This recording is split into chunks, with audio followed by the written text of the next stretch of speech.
안녕하세요. 오늘도 사연 살롱을 찾아주셔서 감사합니다. 저는 결혼하고 4년 만에 이혼하고 현재는 혼자 여유로운 한강뷰 아파트에서 싱글 라이프를 만끽하며 살고 있는 30대 여성입니다. 이혼한 지는 올해로 2년 되어 가고 있고요. 아이는 없어요.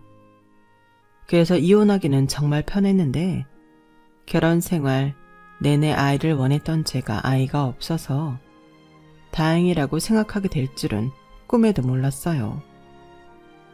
저는 결혼 전부터도 아이를 무척 좋아하는 사람이었거든요. 그래서 결혼하면 셋까지도 낳고 싶다는 생각을 하고 있었는데 전 남편이 아이는 싫다고 해서 언감생심 꿈도 꾸지 못했어요.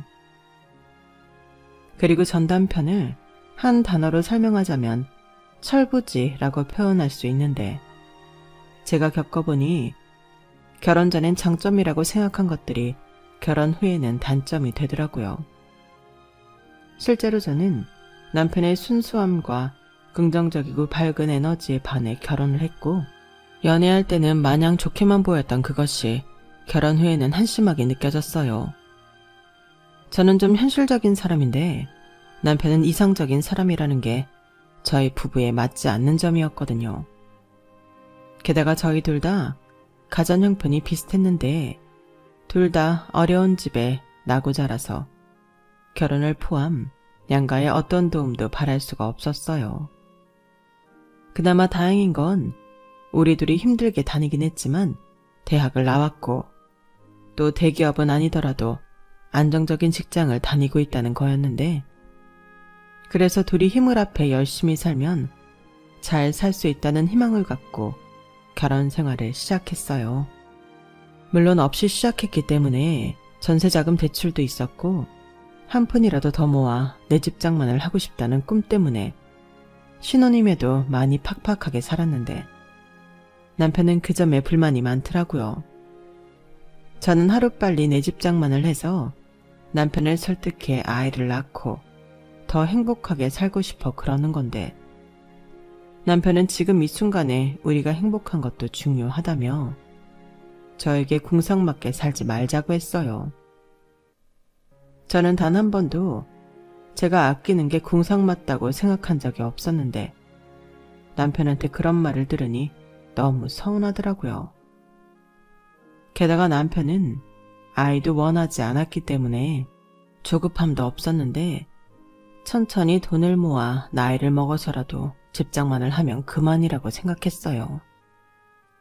심지어 자기는 집 없이 전세살이만 해도 상관없다고 했는데 언행 불일치라고 그런 사람 치고 남편은 꿈이 크기도 했었네요.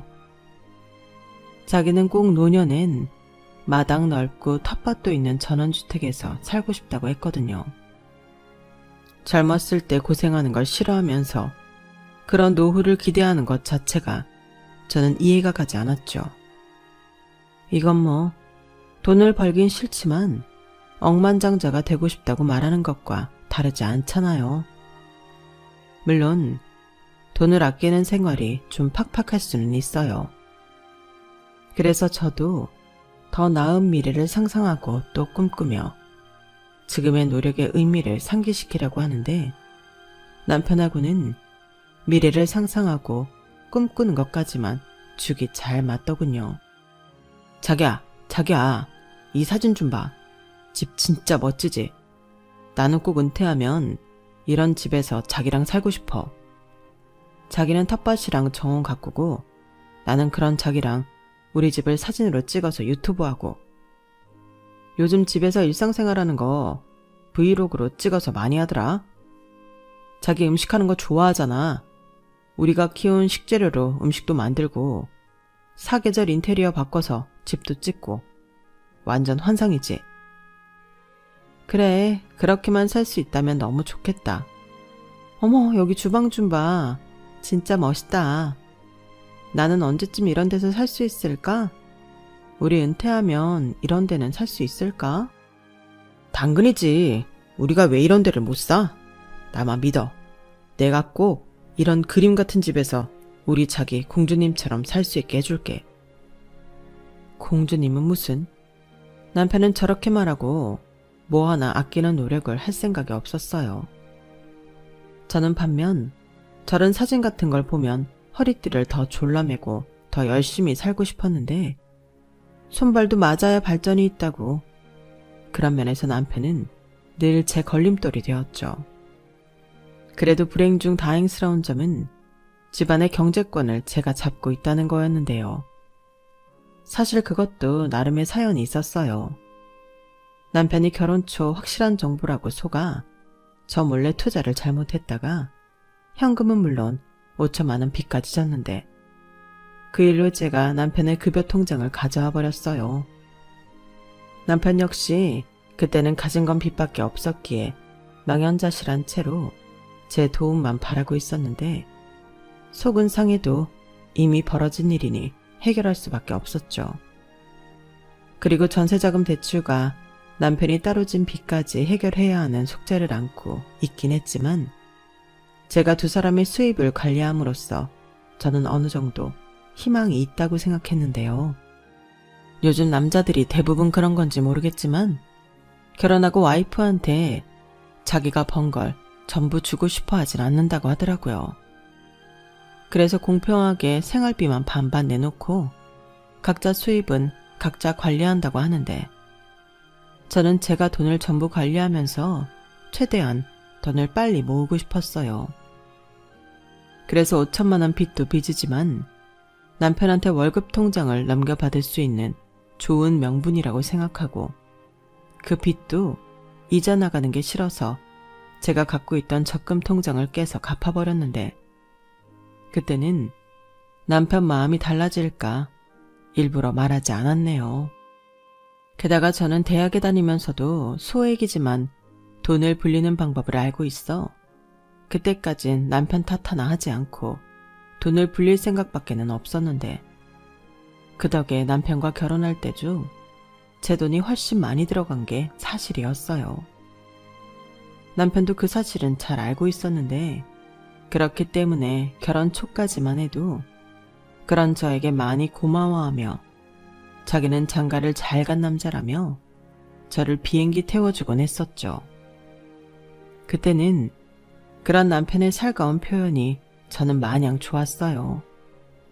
지금 생각하면 그냥 전부 립 서비스에 불과했는데 눈에 콩깍지가 씌어서인지 제가 그런 면이 부족하니 살갑고 다정한 남편의 그런 성격이 좋기만 했었죠. 하지만 현실 앞에서 망상만 하는 남편은 뭐 하나 쓸모가 없었는데 남편 역시도 너무 돈에만 집착하고 아끼려는 제가 갑갑하다고 불만을 쌓아가더군요. 자기 빚을 해결해주고 결혼할 때 제 돈이 더 많이 들어간 건 까맣게 잊고 말이죠. 그리고 그 불만의 시작은 남편이 저한테 받는 용돈이었는데요. 제 딴에는 그래도 많이 준다고 생각한 거였는데 남편은 절대 아니라며 입에 거품을 물었어요. 아니, 내가 벌어놓은 돈이 한 달에 얼만데 용돈 50만 원은 진짜 말도 안 되는 거 아니야? 인간적으로 100만 원은 줘야지. 사실 그것도 부족해. 뭐가 부족해? 자기 지금 현금 50에 매달 카드 한도 꽉꽉 채워서 50 다 쓰고 있잖아. 그럼 매달 100만 원씩 쓰고 있는 건데 그게 부족하다고? 그럼 요즘 물가가 점심만 해도 만 원에 해결이 안 되는데 커피 마시고 저녁에 동료들이랑 술이라도 한잔 하면 한 달에 100만 원은 우습지. 그러지 말고 용돈을 못 올려주면 카드 한도라도 올려줘. 카드 한도가 50이 뭐냐? 카드 한도 올려주면 자기가 더 쓰니까 그렇지. 나는 지금 주는 게 최대 맥시멈이야. 이 이상은 우리 현실에 안 된다고. 나는 개인적으로 쓰는 돈이 10만 원도 안 돼. 누가 그렇게 살래? 그리고 우리 현실이 뭐가 어때서? 둘이 돈 버는데 그럴 여유도 없어? 없어. 우리 빚 갚아야 하잖아. 그렇게 쓰고 싶은 거 다 쓰면 언제 빚 갚고 언제 집을 사? 자기 노후에 전원주택 살고 싶다며. 그야 노후까지 얼마나 많이 남았는데. 나는 나중도 중요하지만 지금도 중요하다고 생각해. 우리 이렇게 젊은데 이 좋은 시절에 그렇게 궁상 맞아야 할 이유가 없잖아. 뭐? 궁상 맞다고?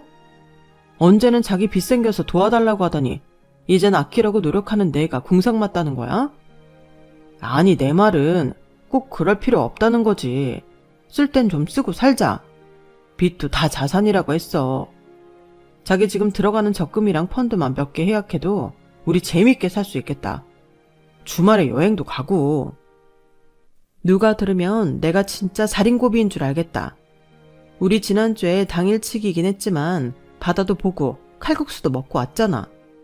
그런 데이트도 하고 할 건 다 하고 사는데 왜 그래? 그때도 그래. 난 조개찜 먹고 싶다고 했는데 자기가 비싸다고 칼국수 시켰잖아. 나는 그런 게 싫다고. 자기가 그러면 내가 무슨 낙으로 밖에서 돈을 버니? 나한테 떨어지는 건 하나도 없는데. 지금 이게 나만 좋자고 그래? 우리 같이 좋자고 내가 노력하는 거잖아. 몰라. 나는 가끔 자기 보면 옛날 우리 엄마 보는 것 같아서 싫어. 내가 그렇게 능력이 없냐? 그래, 딱 한 번 사고 쳤다. 그래도 내가 벌잖아. 자기 연애할 때는 안 그러는 것 같더니 결혼하고 왜 그래? 무슨 소리야. 나는 결혼 전에도 불필요한 돈은 안 쓰고 살았어. 그리고 천년만년 우리가 이렇게 월급 받고 살아? 사람 일은 아무도 몰라. 내가 돈 쓸 일에도 아끼겠다는 게 아니고 안 써도 되는 돈은 아끼자는 건데 그게 그렇게 어려워? 어려워. 아니, 나는 그렇게 살기 싫어. 그리고 내가 자기한테 도와달라고 한 건 맞지만 건수 잡았다는 듯 이러면 곤란하지. 내가 이럴 줄 알았으면 내 월급 자기한테 맡겼겠어? 뭐라고? 지금 이제 와서 왜 딴소리 하는 거야? 자기야말로 원래 이렇게 무모한 사람이었니? 내가 충분히 알아듣게 설명했잖아. 아이씨, 됐어. 이건 뭐 말이 통해야 대화를 하지. 나는 자기가 이렇게 고리타분하고 쪼잔한 여자인 줄 알았으면 결혼 안 했어. 뭐라고? 자기 지금 할 말 다 했어? 아무리 화가 나도 사람이 할 말이 있고 못할 말이 있는 거야. 아, 네. 이젠 가르치기까지 하냐? 왜? 네가 나보다 더 버니까 내가 막 하찮아 보이고 그래? 그럴 거면 그냥 내 월급 통장 다시 내놔. 전날 이후 남편은 걸핏하면 저한테 자기 통장을 내놓으라고 했어요. 그런데 저는 그러고 싶지 않았죠. 한 번 돈 사고 친 사람이 두 번 안 친다는 보장이 없잖아요. 그리고 저는 최대한 빨리 남편 빚을 갚으려고 제 돈도 많이 썼기 때문에 약이 올라 더 주고 싶지 않았는데요. 저의 일이 결혼하고 2년이 안 돼서 일어난 일이었어요. 그러니 저 말에 저는 상처를 받았고 그땐 애도 없으니 그냥 이혼을 해버릴까?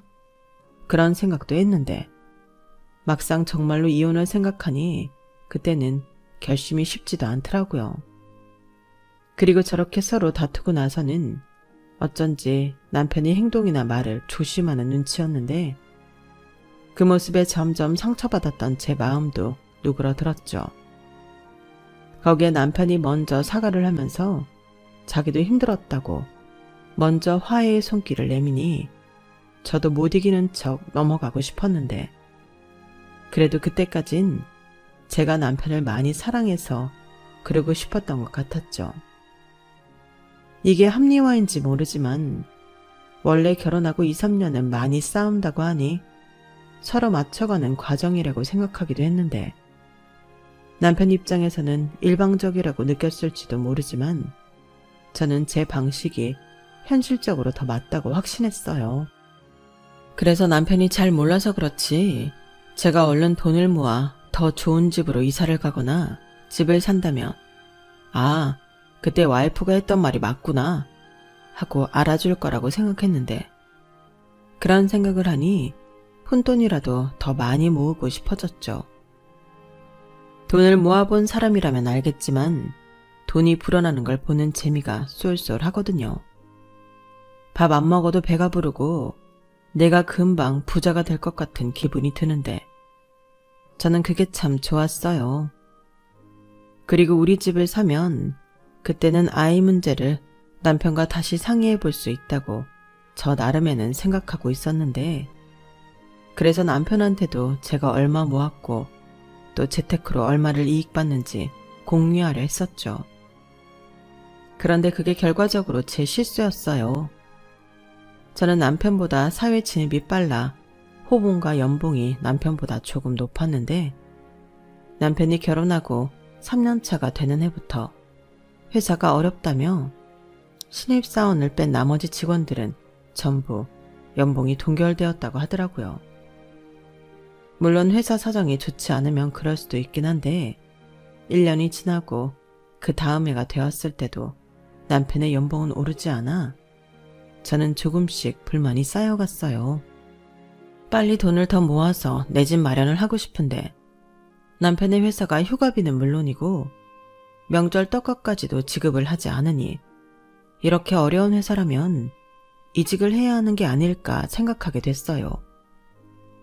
그렇게 제 고민이 깊어갈 즈음 제 표정이 심각해 보였는지 친한 동료가 무슨 일이 있냐고 물었고, 저는 친분이 있는 동료인 만큼 남편 회사가 어려워 돈도 제대로 못 받고 있다는 걸 털어놓게 되었는데요.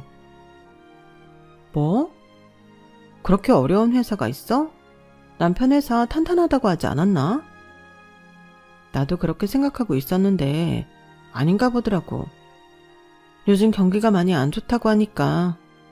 그래서 이 정도까지 힘들면 이직을 했으면 좋겠는데 괜히 잘못 얘기했다가 남편 기분만 상하게 할까봐 좀 고민스럽네.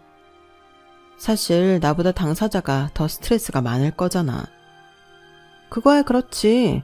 근데 자기 말처럼 나도 회사가 어렵다면 현실적으로 이직을 고려해 봐야 한다고 생각해.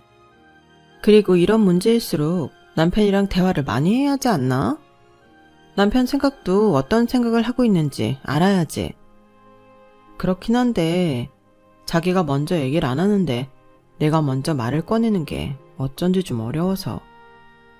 그럴 수는 있겠지만 그래도 현실적으로 생각해야지. 이렇게 혼자 속 끓인다고 해결되지 않잖아. 그나저나 그 회사 이름이 뭐였지? 내가 아는 사람도 남편이 그 회사에 다닌다고 들었던 것 같은데? 자기 남편 직급이 과장이라고 했나?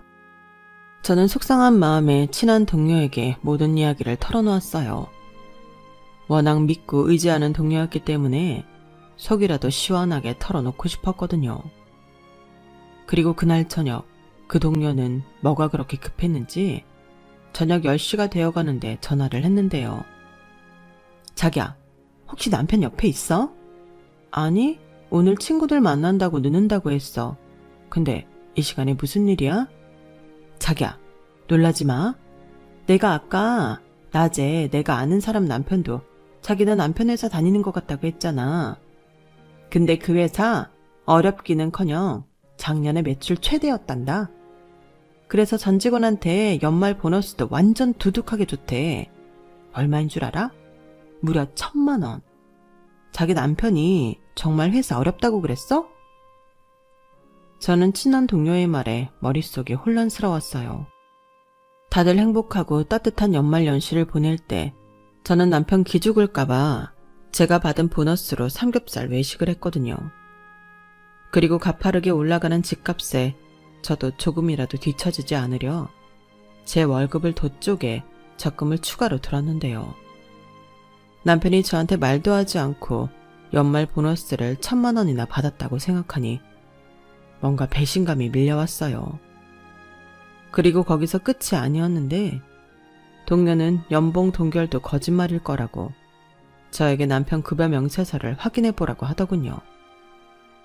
그 말을 듣는데 설마 내 남편이 정말로 나를 속였을까?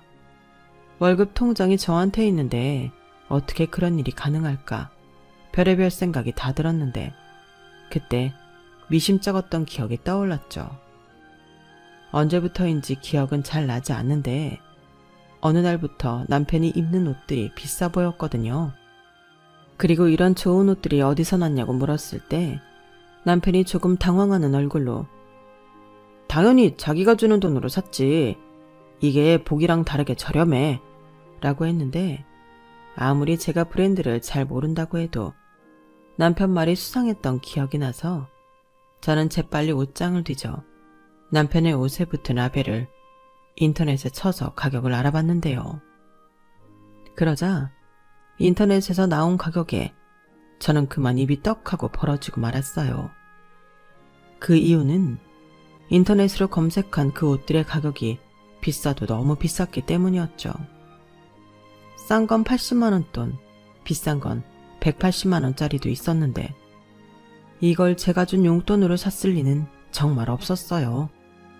그래서 남편을 의심하던 생각은 확신으로 바뀌었고 간혹 자기 비상금 만들려고 회사 보너스 같은 걸 뒤로 챙기는 남편이 있다는 소리를 듣긴 했는데 내 남편도 그런 사람 중에 하나라는 확신이 들었죠. 그리고 보너스를 중간에서 꿀꺽한 남편들 중에 1000만 원이 넘는 돈을 꿀꺽한 사람도 있을까? 너무 약이 올랐는데요. 그도 그럴 게 저는 저한테 쓰는 돈이라고는 월 20만 원도 안 되는 사람이었어요. 많을 때요, 그것도. 벌기는 남편보다 더 벌어도 쓰는 건 거의 없는 거나 다름없었죠. 그런데 그런 와이프도 속이고 남편이 저 몰래 뒤에서 그랬다고 생각하니 배신감에 화가 머리끝까지 치밀었는데 그 뒤로는 전화통에 불이 나도록 그 인간에게 전화를 걸었죠. 하지만 그 인간은 술에 쩔었는지 전화를 받지 않았고 자정을 훌쩍 넘기고 새벽 3시가 다 되어 2발이 아닌 4발로 집에 기어들어왔는데 저런 짐승 같은 놈한텐 아무것도 물을 수 없었죠. 그래서 저는 거의 뜬 눈으로 아침이 오기를 기다렸고 알람 소리에 좀비처럼 일어난 그 인간에게 꿀물을 타주며 급여 명세서를 보여달라고 했어요. 그러자 제 말에 남편은 깜짝 놀랐는지 정신을 차린 듯 보였는데 그러고는 당황한 나머지 적반하장으로 저한테 노발대발하기 시작하더군요. 뭐? 통장도 모자라서 이젠 급여 명세서를 보여달라고? 지금 나랑 뭐 하자는 거야? 왜?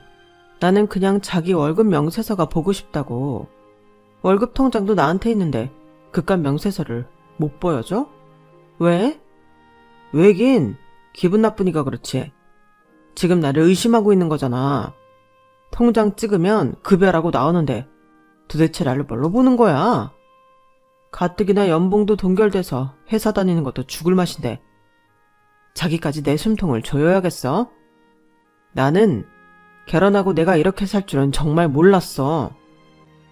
자기 돈 모은다는 건 순전히 핑계고 나 옥죄는 거 즐기는 거 아니야? 뭐라고? 내가 사이코야? 즐길 게 없어서 그런 걸 즐기게?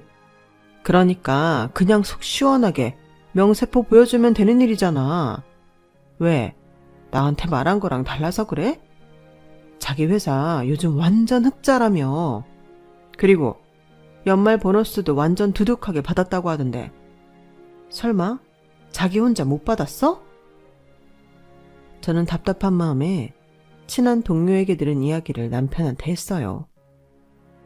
그러자 또다시 당황한 남편은 이제 말까지 더듬으며 아니라고 잡아댔고 그 모습을 보니 오히려 저는 거꾸로 확신이 들었는데요. 보너스도 보너스지만 그 인간의 정확한 월급과 진짜 월급이 들어오는 통장이 어디 있는지 알아야만 했어요. 좋은 말 할 때 급여 명세서 보여줘. 그리고 자기 진짜 월급 통장은 어디 있는 거야? 연말에 받은 보너스는 설마 다 썼니? 누가 그래? 보너스라니. 나는 구경도 못했는데. 그리고 내 월급 통장 자기가 갖고 있잖아. 아니, 월급 통장을 몇 개씩 갖고 있는 사람도 있나? 왜 이래? 어디서 이상한 소리를 듣고 와서. 난 억울해. 그래? 그렇게 억울하면 급여 명세서를 보여줘. 자기 말이 맞다면 못 보여줄 이유가 없는 거잖아. 싫어. 내가 왜 그래야 되는데? 이미 자기는 나를 의심하고 있는데 내가 왜 자기 요구를 들어줘야 하는데? 너 내가 우습냐? 왜? 내가 자기보다 못 벌어서 나 무시하는 거야? 무시? 좋아. 그럼 이것도 설명해봐. 내가 자기가 옷 사온 가격 인터넷으로 알아봤거든? 그 가디건 하나가 100만 원이 넘더라. 아니, 그 가디건은 무슨 돈으로 샀어? 자기 카드 한도도 50만 원인데 말이 안 되잖아.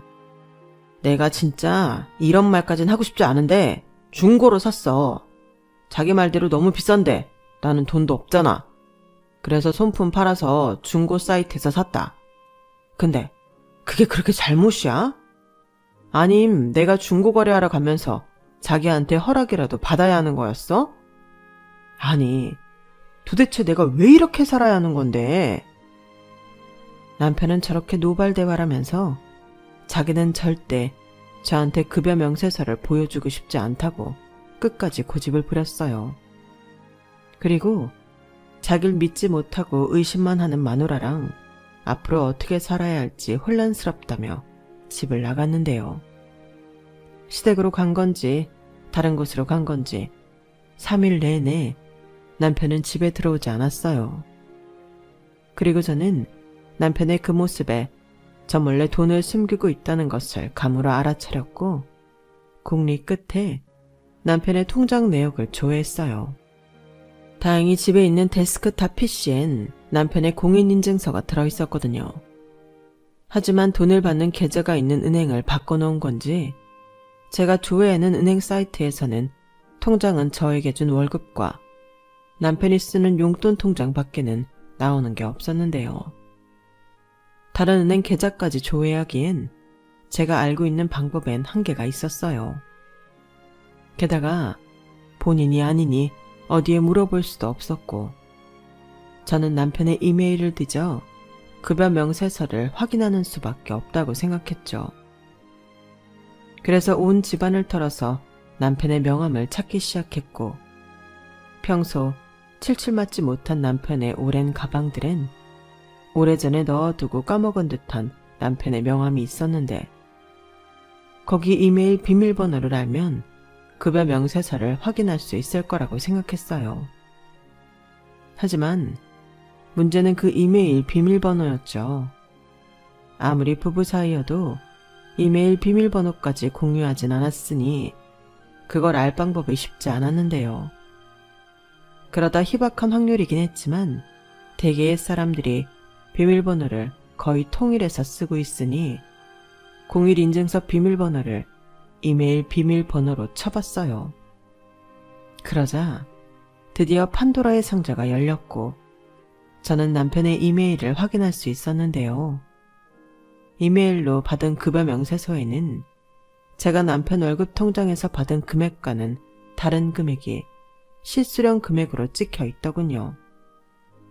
아니나 다를까 이 인간이 저를 속이고 있던 거였어요.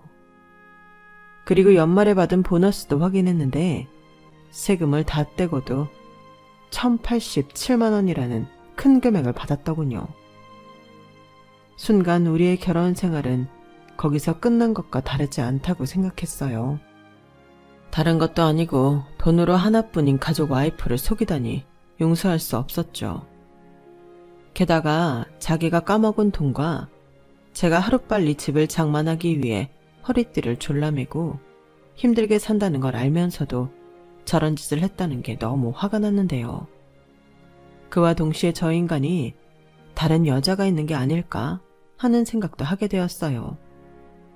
3일 동안 들어오지 않는 것도 그렇고 저런 큰 돈을 뒤로 빼돌렸을 때는 그냥 귀엽게 비상금을 만들겠다는 것도 아닌 것 같아서 머릿속으로 오만 생각을 다 했는데 이러니 저러니 해도 믿었던 남편한테 속았다는 점에는 달라질 게 없었죠.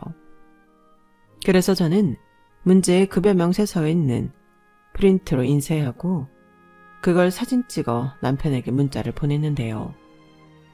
당장 내가 이해할 수 있는 설명을 해주지 못하면 이혼하겠다고 친절하게 제 계획을 적어서 보냈어요.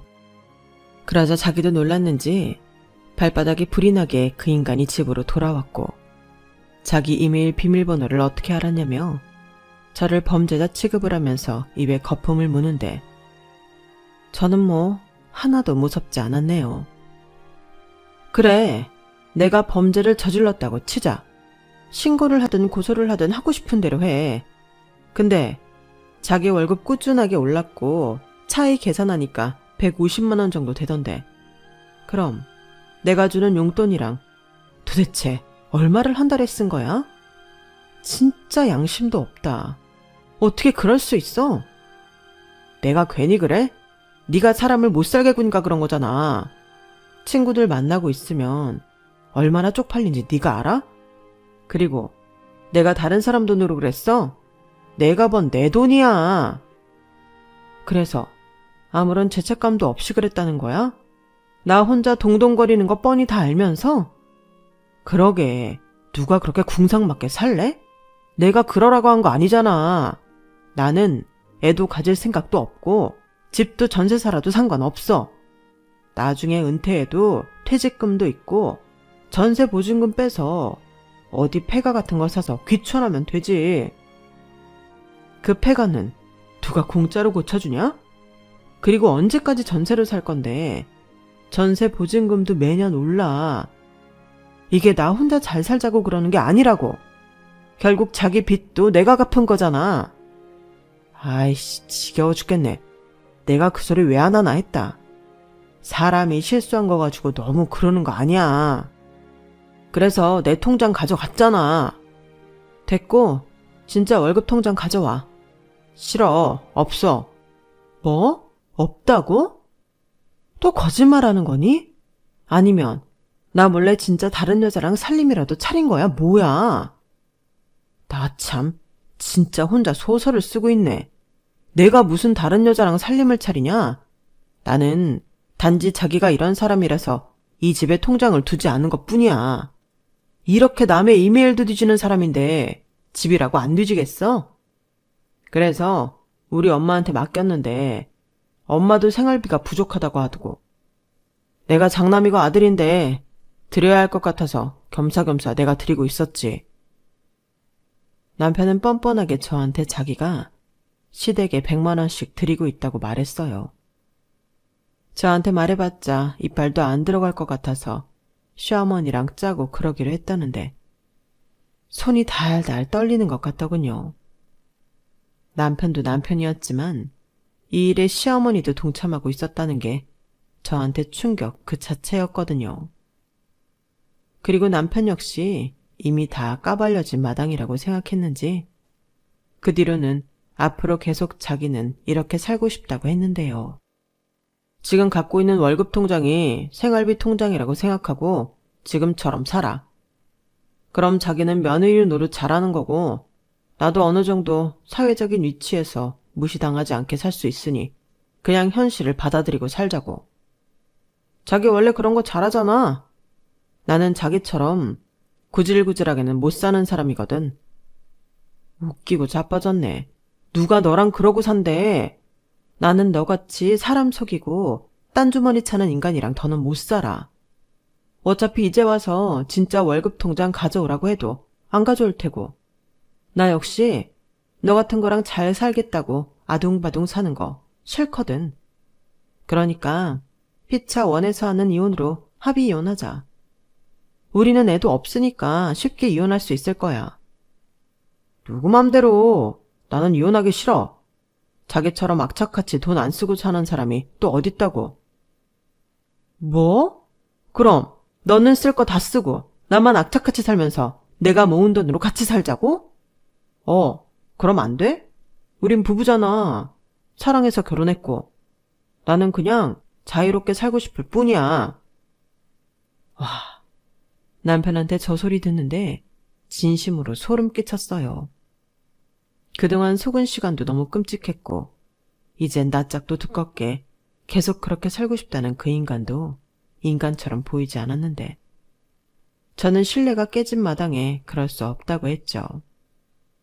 그래서 다음 날 변호사 사무실 찾아가 남편의 급여 명세서랑 제가 갖고 있던 남편 통장 내역을 보여주며 이혼 소송 진행하고 싶다고 상담했고 변호사님은 돈을 떠나 이건 부부간의 신뢰 문제이기 때문에 제가 원하면 이혼할 수 있다고 승소 가능성이 있다고 했는데 저는 지체할 이유가 없어 바로 진행하고 싶다고 했어요. 그리고 집에 돌아오는 길에 집주인에게 전화해서 사정을 얘기하고 집을 빼고 싶다고 했는데요. 어차피 전세 명의도 제 앞이라서 집주인은 알겠다고 하셨죠. 다른 이유를 얘기해도 되지만 저는 남편과 이혼하게 되어서 집을 내놓아야겠다고 그냥 다 말해버렸어요. 그러자 집주인은 무슨 일이 있냐고 하시면서 부부간의 문제이니 알겠다고 하셨는데 집주인분도 이혼하신 경험이 있던 분이라 아주 신속하게 처리해 주셨어요. 그리고 저에게 따로 전화를 주셔서 돈이 급한 거면 자기 돈으로 일단 보증금을 빼주겠다고까지 하셨는데 그땐 너무 감사하더라고요. 게다가 그동안 들어놓은 적금과 펀드 같은 것들이 기간이 다 되어 새로운 상품으로 갈아탈 시점이었는데 일단 저는 그 부분은 차차 생각하고 싶어서 일단은 만기가 되는 대로 모두 통장으로 모이게 했어요. 그렇게 보증금과 그동안 모은 돈들이 통장으로 들어왔는데 그 사이 이혼 소장을 받아든 남편이 자기 집에 얘기를 했는지 시어머니에게서 연락이 왔더군요. 솔직히 그때는 시어머니한테도 감정이 좋지 않아 전화를 받고 싶지 않았는데 문자로 전화를 받으라고 따지듯 보내셔서 제가 전화를 바로 걸었어요. 우리 아들한테 얘기 들었다. 아니, 그래도 그렇지. 결혼이 장난이니? 당장 이혼 소송 없던 일로 해라. 그럴 수는 없어요. 그럼 어머니가 갖고 있던 그 사람 통장이랑 그동안 따로 받으신 돈 저한테 돌려주실 수 있으세요? 그 사람은 저를 2년 가까이 속인 사람이고 그건 어머니도 마찬가지시잖아요. 그이가 그러고 싶다고 해도 어머님이 말리셨어야죠. 제가 이 꼴을 보려고 어머니 아들 빚도 갚아주고 그런 줄 아세요? 어머, 얘 말하는 것 좀 봐. 누가 들으면 네 돈으로 우리 아들 빚 갚아줬는 줄 알겠다. 네가 우리 아들 돈 가지고 대신 갚은 거잖아. 아니요. 저 이자 나가는 거 싫어서 제 돈으로 갚았고요. 그리고 그 사람이랑 급여 합쳐서 관리한 거라서 따로 챙긴 것도 없어요. 그럼 제가 갚은 게 맞죠? 결혼할 때도 제 돈이 훨씬 많이 들어갔는데. 그건 내가 잘 모르겠고 부부 사이에 돈 때문에 헤어지는 건 좀 아니라는 거다. 오죽하면 걔가 나한테 통장을 맡겼겠니? 내가 앞으로 생활비 안 받을 테니까 네가 좀 넘어가라. 나도 많이 양보한 거야. 아니요. 저는 돈도 돈이지만 아무런 죄책감도 없이 저를 속인 사실을 안 이상 그 인간하고 살 수는 없어요. 살면서 앞으로 언제 저를 속을지 모르는데 어떻게 같이 살아요? 연말에 받은 보너스도 어디에 어떻게 쓰고 남았는지 다 쓰고 없는지도 오픈하지 않았어요. 제 입장에서는 외도도 의심할 수 있는 상황이라고요. 얘는 무슨 우리 아들이 그렇게 쓰레기인 줄 아니? 아니다. 그냥 지가 좀 쓰고 싶다고 해서 내가 줬어. 그러니까 저는 그 돈을 어떻게 썼는지 궁금하다고요. 근데 알려주지 않는다니까요. 그리고 이젠 궁금하지도 않아요. 어차피 그 돈도 제 돈도 아니고 이젠 같이 살 것도 아닌데 알 필요 없죠.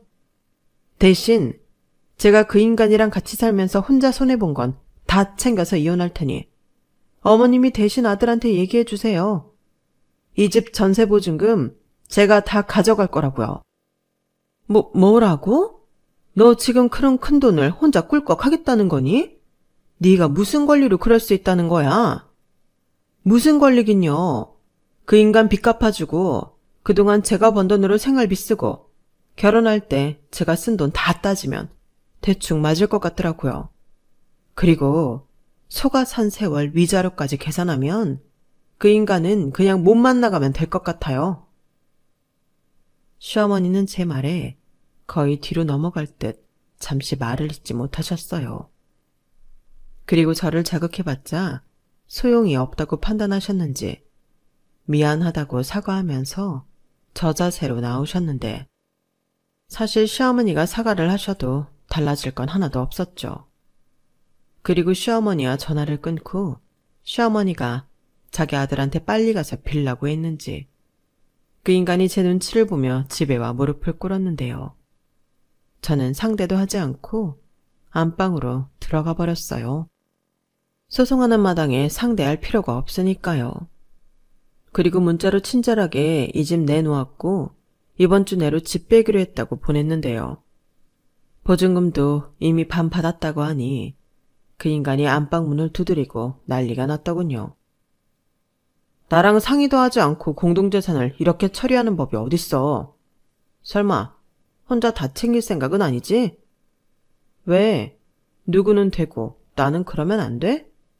계산기 잘 두드려봐. 내가 전부 가져가도 되겠던데.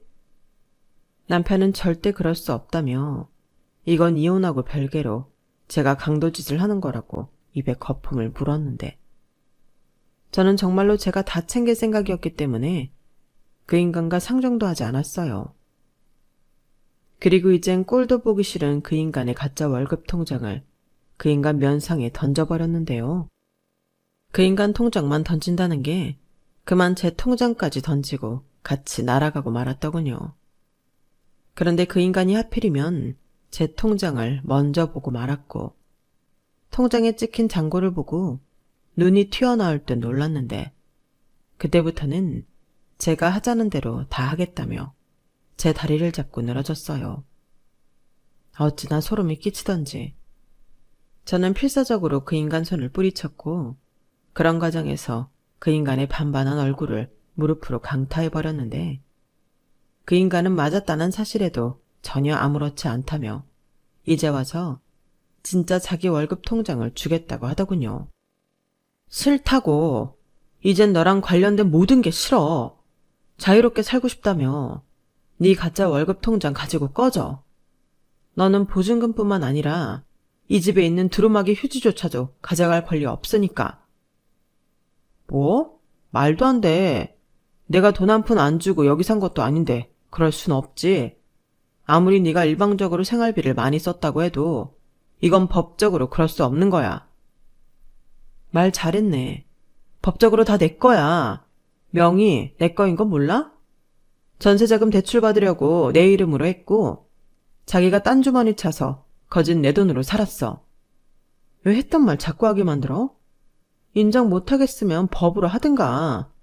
나는 무섭지 않거든.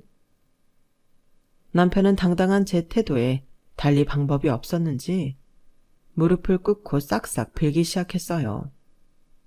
하지만 저는 회복 불가능한 큰 상처를 받고 말았고 저를 속인 인간과는 더는 살 수 없었는데 제가 먼저 그 집에 있는 살림살이를 중고거래로 처분하고 나오게 되었어요. 그 사이 소송은 너무나도 빨리 진행이 되었고 저희 변호사가 유능하기도 하고 이혼 사유가 너무 명백해 판사님은 너무 쉽게 제 손을 들어주셨죠.